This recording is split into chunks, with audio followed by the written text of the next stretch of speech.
Alright, so today we are looking at the 2019 HSC physics paper, question 30. A ball initially at rest, so we know U is 0, in a position P, so that's our position there, travels along a frictionless track to point Q, and then falls to strike the floor below. At the instance the ball leaves the track at Q, it has a velocity of 1.5. So at this point here, the final velocity is 1.5 meters per second at an angle of 50. So just about here, angle of 50 below the horizontal. That's what we have at that point there. The first question says calculate the difference in height between P and Q. Now, the way we're going to approach this is we're going to think of this as an energy conservation question. So we have this point here of P, and it has maximum potential energy, and it has zero kinetic energy. Now, some of you might say, max there, and then we're going to say here potential energy is 0 and kinetic energy will reach its maximum. Okay, now some of you might ask, why is it 0 here? Well, we're just using this point as the 0 reference point. Obviously, if we're not counting that, we're counting everything. So everything here, then it wouldn't be counted as 0 point. But for our own calculations, that is the energy transformation that we're looking at. And so what I know is the energy total, or the mechanical energy of a system, is equal to the kinetic energy before plus the gravitational potential energy before. And that's also equal to the kinetic energy after and gravitational potential after as well. If you recall, the equation for kinetic energy is mv squared and gravitational energy is mgh. So I'm just going to write them down here. I know that because there is a velocity, there's a 0 initial velocity, there is 0 initial kinetic energy, there is a value for gravitational potential, so I'm just going to write mgh initial equals 2. We have maximum kinetic energy here, so final velocity, and we have 0 gravitational potential energy at that point. Okay. If I write down all the values, and I'm going to try and substitute to make that H is the correct answer. Now, I'm going to write H just over here first to have the answer. Some of you might wonder, well, what is mass? It's not given in the question. Well, if you actually have a look, if I move this mass over to this side, I'm doing a division. So it actually cancels each other out. So I don't have to worry about that. This g, gravitation or acceleration due to gravity, that's going to go divide over as well. So the general equation will look like this. The final velocity squared over 2 times g.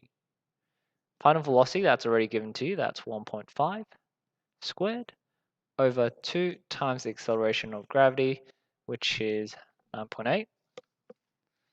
And so you get a value of 0.11, we'll put that a bit further down, 0.1147959184.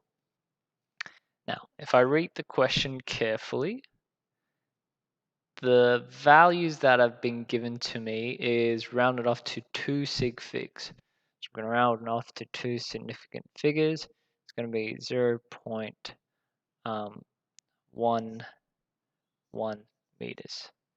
Generally speaking, in the HSC, they kind of allow you to go with 3 sig figs. So if it was 3 sig figs, you write as 115 meters. So, either way, doesn't really matter too much. The next question, it says the ball takes 0.5 seconds to reach the floor after leaving the track at Q. So calculate the height of Q above the floor. So we're looking at this particular height here. So this particular height here. We'll call that displacement. And we'll call that the y displacement. In this case, we can actually solve this using projectile motion equations. So what do we have? We know, firstly, the initial velocity is going to be 1.5 sine 50. Okay, because if I kind of draw it on sideward angle, the ball's coming down here at 1.5, and then it drops down that way at 50 below. So that is y there. Okay, so that's our initial velocity. The time we have is 0.5. The acceleration is minus 9.8 because that is going down that way. U is also going down in that particular direction as well. So that's also a negative number. So we're going to say that negative is for our down direction, and we are trying to find S. So what is our overall displacement here? Right, so displacement equals to UYT plus half AT squared. That's the form we're using. If I do my substitutions, UY is minus 1.5 sine theta. If you want to have this as positive, it probably wouldn't, or it doesn't matter at all, because they are falling in the same direction. So gravity is going down, and your initial velocity is also going in the downwards direction. So you can just leave them both as positives if you want. 0.5 times half minus 9.8, and then 0.5 squared. We put that into our calculator, we should be able to work out our value for the displacement going down. All right, now that I've put it into my calculator, the answer gives me a minus 7999533 repeater m. So if I round that off to two significant figures, it is minus 1.8. So that's total distance of that drop, 1.8 meters from that curve down to the floor. So that's how you do the question.